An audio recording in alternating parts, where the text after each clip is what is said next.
حسن صاحب آپ نے گفتگو سنی، جس طرح سے پہلے ہم نے دیکھا کہ پرائسز بڑھی ایک دم سے، اب پرائسز جو ہے وہ کم کرنے کی بات کی جا رہی ہے. یہ وجوہات کیا ہے پرائسز بڑھنے کی، اور یہ پرائسز جو ہے کس طرح سے اس کا تعین ہوتا ہے؟ دیکھیں یہ بات تو بالکل درست ہے کہ پاکستان کو پٹرولیم اور گیس کی جو ہے وہ قلت کا سامنا کرنا پڑ رہا ہے، اور روز بروز یہ حالات جو ہے بتدریج اس میں اضافہ ہوتا چلا جا رہا ہے، خطرناک سچویشن بنتی چلی جا رہی ہے. سب سے پہلا سوال تو یہ ہے کہ یہ ہماری ضروریات کیا ہے، اور ہم تیل باہر سے جو ہے وہ درآمد کیوں کرتے ہیں. یہ اگر دیکھا جائے تو ہم جو ہے پاکستان عرب لائٹ جو ہے وہ جو درآمد کرتا ہے، گزشتہ جو ہے اگر صرف مئی سے ستمبر تک کا دورانیہ اگر دیکھا جائے تو $20 جو ہے وہ اس میں فی بیرل جو ہے وہ اضافہ دیکھنے کو ملا ہے. دیکھا جائے تو مئی 2023 میں 78 جو ہے وہ ڈالر فی بیرل کے مقابلے میں جو ستمبر ہے، ستمبر میں مئی سے ستمبر میں اب ستمبر میں پہنچے ہیں تو $97 فی بیرل کے حساب سے جو ہے وہ مارکیٹ میں دستیاب ہے، انٹرنیشنل مارکیٹ میں. اور یہ وہ چیزیں ہیں جو ملک میں ایندھن کی قیمتوں میں اضافہ کرتا ہے. اب پھر یہ سوال پیدا ہوتا ہے کہ پاکستان درآمدی تیل پر جو ہے بہت زیادہ انحصار کیوں کرتا ہے. اس پر اگر میں تھوڑے سے کچھ ہم نے اعداد و شمار اس کی تحقیق کی، ریسرچ کی، کوئی ڈاکومنٹ سامنے لے کر آئے تو ہم اگر دیکھیں تو جو پٹرولیم مصنوعات ہے اس میں طلب اور رسد میں بہت زیادہ فرق جو ہے وہ کریٹ ہو چکا ہے.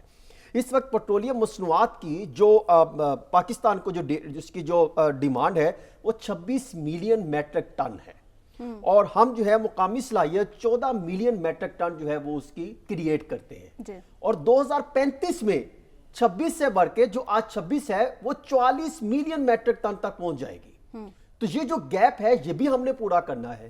تو پہلی بات یہ کہ ہماری مقامی صلاحیت وہ پوزیشن نہیں ہے، اور دوسرا کہ جو پاکستان میں خام تیل کے دستیاب جو ذخائر جو ریزرو تھے وہ اگر میں صرف آپ کے سامنے رکھوں کہ 2014 میں 387.47 ملین BBL موجود تھے، جو اب 2023 میں 192.91 پر پہنچ چکے ہیں.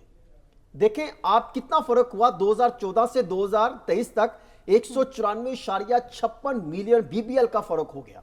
تو یہ بھی پھر اس میں پھر اگر آپ دیکھیں تو توانائی کے شعبے میں جو گردشی قرضے ہیں وہ 2.09 ٹریلین کے قریب پہنچ چکے ہیں. اور اس میں اگر میں آپ کو بتاؤں کہ یہ بھی چیزیں کم نہیں ہو رہی، اس میں 1.42 ٹریلین جو ہے وہ گردشی قرضوں میں ہم نے 68% جو ہے وہ ایکسپلوریشن اور پروڈکشن کے جو معاملات ہیں اس میں ہم نے ادا کرنے ہیں. اور پھر یہ نہ کرنے کی وجہ سے 11 انٹرنیشنل کمپنیز جو ہیں وہ پاکستان سے کام چھوڑ کے جا چکی ہیں، یہ ڈاکومنٹس بتاتے ہیں. اور کچھ مقامی کمپنیاں تقریباً 10 سے 11 ہیں، انہوں نے بھی جو ہے وہ پیچھے ہٹ گئی. اور پھر ایک اور بڑی چیز جو ہے جو بہت امپورٹنٹ ہے کہ جو ہمارے ہاں اگر دیکھا جائے جو کنویں تھے 2013-14 میں 100 کے قریب تھے، اور اب وہ کم ہو کے 47 کے قریب ہو چکے ہیں. صرف ایک ٹائم تھا 2018-19 میں جو 104 جو ہے وہ کنویں تھے، لیکن اب وہ بھی کم ہو گئے. تو یوں اگر دیکھا جائے تو 3 چیزیں ہیں جس کی بنیاد پہ مارکیٹ میں پیٹرول اور یہ مصنوعات کی قیمتوں میں اضافہ ہوتا ہے. نمبر 1 جو انٹرنیشنل قیمتوں جو قیمتیں بڑھتی ہیں مارکیٹ میں، قیمتوں میں اضافہ، پھر آمد و رفت کے اخراجات، اور پھر تیسرا کہ ڈالر میں ہم نے جو ہے ادائیگی کرنی ہے. یہ 3 ڈالر میں ادائیگی کرنی ہے. بالکل حسن صاحب کا کامنٹ آ چکا ہے.